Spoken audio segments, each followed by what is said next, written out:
Nung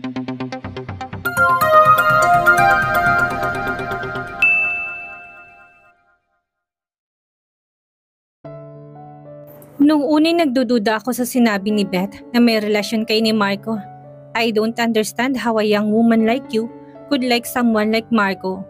Pero nakita ko kung paano kanya alagaan kahapon at nakita ko sa mga mata niya ang totoong concern sa'yo. Hindi ko alam kung saan patungong sinasabi mong yan, Sandro. Pero kung balak mo pa rin akong insultuhin, ay huwag mo nang ituloy. Your words don't matter anymore. I still want you to be my girl. Marco cannot pull out money that easily dahil nandiyan si Bilin at makikita niya yon. Papayag ako makihati kay Marco sa'yo. He can't give you enough time and energy anyway. While I can give you all that and more. I can even give you a condo and a car. At kung ano pang naisin mo, paano naman yung nais kong tigilan mo na ako? Naningkit ang mga mata ni Danica sa inis. Tumayo at tinukod ang dalawang kamay sa mesa at tinitigan siya. I am sick and tired of your insults, Sandro. Mas kaya ko pang patulan ng Dennis na yon o ang dati kong boss kesa sayo. Madiin itong sabi. Nakita ni Sandrong namumula ng mukha nito sa galit. Tumayo rin siya para salubungin ang mukha nito. Sa tingin mo, papayag ang dalawang yon na makihati kay Marco? No, sweetheart. Well, I can allow you that. Mumbang mukha niya at siniil to ng halik. She wiggled and tried to push him away, but he was strong and he was holding her neck. Nang lumalim pang halik niya ay nawalang panlalaban nito, kaya niluwagan niyang pagkakahawak sa leeg nito. Now he was caressing her nape and the soft moan escaped her throat. Accept my proposal and be my girl, Danica. Alam nating dalawa na kung wala tayo dito ay mauwi tayo sa pagtatalik. I bet Marco cannot give you that. He can't even kiss you here. Umalis ka na, Sandro. Wika ni Danica habang sapo ang muka at umupong muli sa swivel chair. Si Sandro naman ang nakatukod sa mesa at nakatunghay sa dalaga. May problema ba, Sandro? Biglang sumungaw si Bea na ikinagulat nilang dalawa. Si Danica kaagad umayos ng upo at nagbukas ng folder para ibaling sa dito ang atensyon. Nothing. Why are you here? Nirita niyang tanong. Dinadalaw ka. Nakita ni Danica ang inayos ni Bea ang kwelyo niya at muli itong umiwas ang tingin sa kanya. Let's have dinner later. Gusto ni Mami matikman mo yung bagong recipe niya. I have a meeting with my family tonight. Bea, then I'll come with you. Matagal ko na rin hindi nadadalaw si Tita Armida. Babalik ako ng alas 5. Tumingkayad to tumalik sa labi ni Sandro saka mabilis ding umalis. Isang pilit na ngiting pinakawalan niya. From one woman to another, aren't we the same, Sandro? Lagi mong iniinsultong pagkatao ko, kayo nandun ka din. Why don't you just marry Bea and offer everything to her instead to me? Wala kaming relasyon ni Bea. Hindi ko lang siya maitaboy dahil sa pakiusap ni Marco. She's having a depression. She's sick. Regardless, Sandro, hindi ako papayag sa mga proposal mo. At kung may depression si Bea, mas lalong hindi mo siya dapat niloloko. I told you, wala kaming relasyon. It is you that I am offering my commitment. Commitment? You call that secret affair a commitment? How noble, Sandro, but no. Sapat na sa akin si Marco. Pag-isipan mo. Have a good day. Naghihintay ng mga pasyente mo pagtataboy ni Danica dito. Tumalim naman ang tingin ng binata sa kanya sabay talikod at lumabas ng silid. Nang makaalis si Sandro ay sakalang nakahinga ng maayos si Danica. Pinanindigan niya nang may relasyon sila ni Marco at yun na rin ang paniniwalaan ng binata. And now he was offering her to be his mistress also. Ganun na ba kababang moral niya? He is single, yes, at walang masama kung patulan niyang proposal nito. But his intention wasn't a serious relationship. A kept woman? Ang ibahay siya kapalit ng pangangailangan nito. Muling sumagi sa isip ang itsura ng dalawa kanina. She could tell that Bea loves Sandro or obsessed with him. At kung totoong may depression, ito'y lalong hindi siya dapat patulan ni Sandro. Magagalit si Marco sa kanya dahil mas may kakayahan siyang mag-isip ng tama kaysa kay Bea. And Marco pictured Bea to be Sandro's wife already. She would add complication to their situation even more. Mula nang alukin si Danica ng indecent proposal ni Sandro, ay iniwasan niya na to sa lahat ng pagkakataon. Hindi na dapat maulit pa ang mga sandaling nakakalimot siya sa mga halik nito. Kung tutuusin, ay pwede niyang tanggapin ang alok nito. Pero pagkatapos ay ilulubog lang niyang sarili sa kumunoy? He thought she's a slut, but she wouldn't allow him to treat her as such. Tama ng isang gabing nagpapakababa siya dahil sa matinding pangangailangan. I'm glad you're doing great at your work. Papuri ni Marco sa kanya, tapos nang huling pasyente nito't maagang natapos. Nakaupo si Danica sa armrest ng executive chair nito at hinahaplos ang kamay ng kulubot na sa katandaan. She wished she has more time to spend with her father. Ito lang ang pinakamalapit na kamag-anak na meron siya ngayon. Magaan lang ang trabaho, Marco. Hindi naman kailangan ng special skills. Naging kaibigan na rin yung mga pamilya ng mga pasyenteng laging bumibisita para sa check-up ng kanilang kaanak. Kahit paani nag-enjoy na rin siya sa ginagawa at nagawa niyang iwasan si Sandro sa ganoong paraan. Your PR is a skill itself, Danny. Hindi lahat kasing accommodating mo. My patients are so fond of you. If you wish to study again, sabihin mo lang. You could be a good pediatrician or a nurse. Alam kong hindi lang hanggang dyan ang kakayahan mo. No need, Marco. Okay na ako sa trabaho ko. May binili akong bahay sa Quezon City. It's a small apartment. Mas malapit dito kaysa sa tinitirhan mo ngayon. Ipapangalan ko yun sa'yo para sa inyo ni Sylvia. Hindi ni Danica alam kung dapat niyang tanggapin iyon mula sa ama. Bilang isang anak ay may karapatan siya pero kung magkakagulo lang sa pamilya nito ay huwag na lang. Kapag nalaman ni Belinda ay magkakagulo lang, Marco.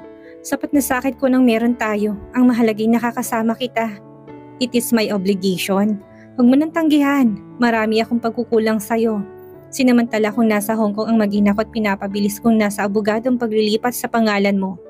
Isang mahinang katok ang nagpabaling sa kanya sa pintuan at nakita ni Danica na nakatayo doon si Sandro. His face is unreadable but he wasn't looking at her. Mas nakatuon ang mata nito sa kamay niyang hawak pa rin ang kamay ni Marco. Napatayo siya sa pagkakaupo sa armrest at nagpaalam kay Marco na babalik na sa pwesto. Matagal nag-usap ang dalawa. Nang lumabas ay niyaya siya ni Marco na sa labas kakain. Walang mag-ina nito kaya pumayag na rin siya. It would be the first time to have lunch with her father. Na hindi ni Danica inasahang kasama rin pala si Sandro. Ang restaurant pa sa Quezon Avenue naisipang puntahan ni Marco at nakasunod lang ang sasakyan ni Sandro. Tulad ng dati iniwasan pa rin ni Danica itong makausap kung wala namang kinalaman sa trabaho. Si Marco ay panay ang asikaso sa kanya sa pagkain at alam niyang naroon ang mapanuring mata ni Sandro sa bawat kilos nila. She's enjoying it actually, lalo kapag dumidilim ang mukha nito kapag pinapatong niyang kamay sa balikat ng ama o kapag sadya niyang dinidikit ang katawan dito. Pero pagkatapos kumain ay nagpaalam ng amang pupunta sa abogado. Hindi man ni Danicang masabi alam niyang tungkol ito sa apartment na ibinibigay sa kanya. Alam nitong babalik si Sandro sa ospital kaya pinapasabay siya nito sa binata. Hindi niya magawang magprotesta dahil hindi naman alam ni Marco ang tensyon sa pagitan nilang dalawa. Sa akin pa rin ang bagsak mo, sweetheart. Nakangisi ito sa kanya habang pasakay siya sa nakabukas na passenger seat. Umirap lang si Danica dito tinuon ng mata sa mga taong nagdadaan. Tahimik lang siyang sumakay ito. Naramdaman niyang kamay nitong tila gumuhit sa dibdib niya nang itong mag-ayos ng seatbelt niya. Alam niyang sinasadya yun ng binata. You accepted Marco's apartment but refused my offer of a condo, ha? Apartment is a better investment. Wika ni Danicang kinahalakak nito. Hindi ko alam na practical ka pala. I can buy you 5 apartments, sweetheart. Kahit samahan pa kitang mamili ng style na gusto mo. Are you competing with Marco? No, I know I am better than him. But I am serious. May kakausapin akong ahente kahit mamaya pwede nating puntahan. Kay Marco lang ako tatanggap ng kahit na ano, Sandro. 5 o'clock at sabihin mo sa Dennis na yan na tigil-tigilan ng pangangit bahay sa'yo. Hindi na si Danica sumagot sa pamimilit nito at pinikit niya ang mga mata. Wala siyang balak makipagtalo at lalong wala siyang balak tanggapin ang anumang inaalok nito. Naramdaman niyang huminto ang sasakyan at sabay ng pagmulat niya ng mata ay ang papalapit na mukha ni Sandro. Sa dulo ng parking lot to nagpark at nakaharap sa pader ang sasakyan. Hinawakan itong mukha niya at siniil muli ng halik na ikinabigla niya. He kissed her with a force, with longing and tenderness at the same time. Napahawak ang isang niyang kamay sa pinto ng kotse at ang isang kamay sa leather seat. Kung bakit sa tuwing hahalikan siya nito nawawala lahat ng pagtanggi niya. Lumipat ang halik nito sa pisngi at tenga niya habang ang kamay nito ay dumako sa katawan niya. Massaging and playing while her clothes are still on. Bumaba ang halik nito sa leg niya at napayakap siya sa likod nito. Nang may makitang paparating na tao, pupunta sa katabing sasakyan ay kaagad ni Danica itong tinulak. Kapwa sila hinihingal ng maghiwalay. Ang lalaki sa kabilang kotse sumakay na at umalis palayo doon. May 4 na pasyente lang ako ngayong hapon. We'll find a place for you and we'll have dinner tonight. Masuyong Sandrong wika. Please, napapikit si Danica sa mga nangyari. There's no turning back, sweetheart. There's something between us that we can't explain. Napatunayan natin yan kanina lang. What is it? Lust?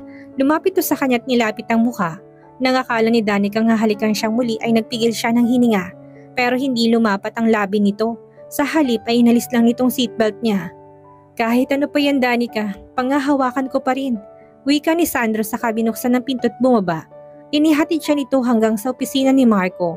Pagpasok niya ng pinto'y kinabig siya nito at muling hinalikan. Bago pa siya makatugon o makapanlaban, ay huminto na ito. 5 o'clock, sweetheart, wika ni Sandro bago tumalikod at iniwan siyang nakaawang ang mga labi. Ibinagsak ni Danica ang sarili sa swivel chair at natulala. Obviously, she has feelings for Sandro more than lust itself. It's something else. Pero hibang siya kapag umasa ng higit pa roon. Hindi niya masisisi si Sandro kung ganun kababang pagtingin nito sa kanya. A secret affair. Yun lang naman ang hinihingi nito, wala nang iba. Alas 5 naroon na nga ito. He was wearing casual outfit, a beige denim at bluish-gray polo na nakatupi hanggang siko. He was breathtakingly handsome. At kung palagi siyang sasama dito, hindi malayong tuluyan siyang malulubog sa kumunoy. Don't stare like that, sweetheart.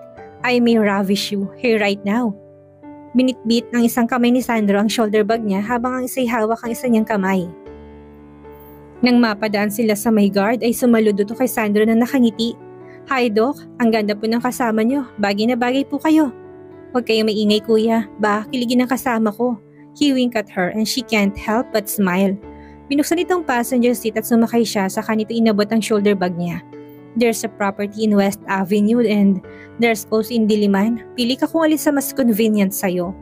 Wika ni Sandro habang palis sila sa compound ng ospital. I don't need anything, Sandro. She paused for a moment. Kanina'y masaya na si Danica kahit hawak lang nitong kamay niya. Hindi niya kailangan ng anumang material na bagay mula dito. Give me something Marco cannot give. Like love. Pinilig niyang ulo, hindi niya may satinig yon. Tatanggapin niya kung ano lang ang kaya nitong ibigay. Iniharap nitong mukha sa kanya. His eyes were full of tenderness. Yun lang ay sapat na. May problema ba? Saka na lang tayo maghanap. I'd rather eat and watch a movie. She smiled. Ayaw niyang mabahira ng ano pa man ang nangyayari ngayon. Alam ni Danica sa sarili niyang hindi perang habol niya dito. Are you sure? Or we can buy a car? Oh no, huwag yon. Hindi kita mahihatid at masusundo. Bawi nito't napangiti siya. Gutom ka na ba? I had coffee. Nang matanaw nitong McDonald's ay nag-drive-thru to ng hamburger at juice. Pagkatapos tuloy-tuloy sa pagmamaneho. Ibang tinatahak nila kaya naisipan ni Danica na magtanong. Where are we going? Ilalay na kita kay Marco. Sagot nito habang panay ang lingon sa kanyang nakangiti. Ang cute mo. Wika niya na hindi rin napalis ang ngiti. Alam niyang maraming komplikasyon sa pagpayag niya sa gusto ni Sandro. Si Bea na ang naunang-una. Pero gusto niyang namnamin ang oras na to para sa sarili niya. Let tomorrow take care of itself. Hinawakan ni Sandro isang kamay niya sa kahinalikan ang palad. Hindi nito binitawan at hinayaang ang isang kamay lang ang nasa manibela. Subuan mo naman ako ng hamburger, tudyo ni Sandro. Pilit niyang inalis ang kamay sa kainabot ng hamburger dito. O ayan, kumain ka. Kung saan-saan kasing nakahawak. Tumawa to ng malakas. Ang sweet mo. Saka napilitan tong buksan ng hamburger at kumain. Siya ay ang french fries lang ang hinarap. Gusto ko rin ng french fries. Tudyo ulit nito. Umirap siyang muli pero sinubuan ng binata. Hindi ka talaga susuko ano? Kung sumuko ako hindi kita kasama ngayon. Patience is a virtue, sweetheart. Hindi na si Danica sumagot bagamat puno ng galak ang puso niya. Malayo nang nalalakbay nila pero hindi niya alam kung saan sila patungo. Makalipas ang 2 oras ay narating nilang Antipolo. Ipinark nito ang kotse sa isang high-end restaurant saka siya pinagbuksan. The place is breathtakingly beautiful. Hindi yata maubos-ubos ang galak sa dibdib ni Danica ngayong araw. Pumasok sila sa loob at kinausap ang manager na kakilala nito. Matapos nilang tignan ng menu, ay umorder ng binata pagkatapos sinilang kamay niya palabas sa kabilang pinto kung saan tanaw ng buong lungsod ng Antipolo. Malamig ang hangin kaya napahalo-kip-kip si Danica. Ang buhok niya hinahayaan niyang tumatabing sa mukha niya. Mula sa likod ay yumakap naman sa kanya si Sandro, keeping her warm and taking all her worries away. You smell like roses. Bulong nito sa tenga niya na nagpakilig sa kanya. Hinalikan siya sa pisngi saka pinatong ang ulo sa balikat niya. Bagong pitas o lantana. He laughed hard and her heart laughed harder. Fresh roses, sweetheart. The rare one. Your fragrance is like a drug to me. It makes me feel better and keeping my blood alive. Hindi ka na nawala ng papuri, Sandro. Minsan hindi ko alam kung maniniwala pa ako. Nakangiti ni Danicang sabi. Ngayon lang ako naging romantic, sweetheart. Madalas ay napipipi ako sa'yo. You're always pushing me away when I just want to be close to you like this. Naalala ni Danica si Bea at Marco para kaagad tinaboy si isip. Ayaw niyang sirain ang ganda ng gabi sa mga alalahanin. Hindi mo sinabing may date tayo. Hindi man lang ako nakapagsuot ng magandang damit. You're still the most beautiful woman kahit ano pang suot mo. At kapag sinabi ko sa'yong baka tumutol ka pa. Come, let's eat. Inakay siya ni Sandro sa pangdalawahang mesa. That night was perfect. Good food, overlooking view, and a romantic handsome date. Alas 11 na siya nito naihatid sa boarding house. Mula noon ay araw-araw na si Danica ni Sandrong sinusundo. Wala silang pinag-usapan na kahit na ano. Hindi rin niya tinanggap ang alok nitong tumina sila ng apartment na malilipatan. Isang araw, pagkahatid sa kanya sa opisina humalik ito. Don't do it again, Sandro. Baka makakita at makarating kay Marco. Kung ako lang ay gusto kong sabihin sa kanya, sweetheart, don't you think it's time? Please, Sandro, pakiusap niya. Hindi niya alam kung anong mararamdaman ni Marco kung malaman itong siyang karelasyon ni Sandro at hindi si Bea. Kung relasyon mang maituturing ang meron sila ng binata. And don't forget to call me by my name, pahabol ni Danica. I understand. Kung lungkot ang labanag niya sa mga mata ni Sandro, hindi niya matiyak. Gusto ni Danica na sabihing mahal niya ito, pero natatakot siyang hindi ganun ang damdamin nito sa kanya. Sa tanghali ay hiniling ni Sandrong nasa labas sila kumain. Pagkatapos ng rounds niya sa hapon ay sa opisina ni Marco na rin ito namamalagi at hinahatid siya nito sa boarding house pag-uwi. Bea's asking about you, Sandro. Umabot sa pandinig ni Danica ang sinabi niya ng ama habang nasa labas sa mga ito ng opisina ni Marco. Kakatapos lang ng huling pasyente ng ama. You know we are good friends, Dr. Sullivan. I want to stay that way.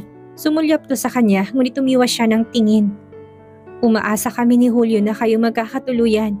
Tinatanong niya ako kung kailan mamamanhikan, iho. Kahit si Bea umaasang kayo magkakatuluyan.